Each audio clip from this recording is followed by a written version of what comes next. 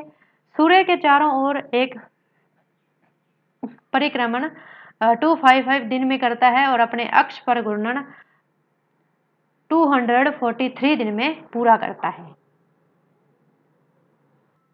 ये पृथ्वी की विशेषताएं हैं। पृथ्वी भी ग्रह है। पृथ्वी की विशेषताएं देखिए। सूर्य के चारों ओर एक परिक्रमण 365 दिन में पूरा करता है और अपने अक्ष पर घूर्णन 1 दिन में पूरा करता है, यानी 1 दिन में आपको पता लग गया होगा 24 घंटे। मंगल सूर्य के चारों ओर एक परिक्रमण 687 दिन में करता है और अपने अक्ष पर घूर्णन 1 दिन में पूरा करता है। चंद्रमा की संख्या इसमें 2 है। पृथ्वी के चंद्रमा 1 है और मंगल के चंद्रमा कितने हैं? 2 है। बृहस्पति सूर्य के चारों तरफ एक परिक्रमण 11 महीने लगभग 12 साल में पूरा करता है। अपने अक्ष पर घूर्णन 9 घंटे 56 मिनट में पूरा करता है और पृथ्वी की संख्या, चंद्रमा की संख्या इस पर कितनी है? 16। ये देख लो। मंगल पर चंद्रमा की संख्या कितनी थी? 2 थी और बृहस्पति पर कितनी है? 16 है। ठीक है। और जो है सूर्य के चारों ओर अपना एक चक्कर लगभग 12 साल में लगाता है। अपने अक्ष पर घूर्णन जो है 9 घंटे 56 मिनट में पूरा कर लेता है। शनि पृथ्वी सूर्य के चारों ओर एक चक्कर कितने सालों में लगाता है? 29 साल 5 महीने में लगाता है और अपने अक्ष पर घूर्णन जो है 10 घंटे 40 मिनट में करता है और इस पर चंद्रमा की संख्या कितनी है? 30 से अधिक है। यूरेनस या फिर अरुण या यूरेनस, ठीक है।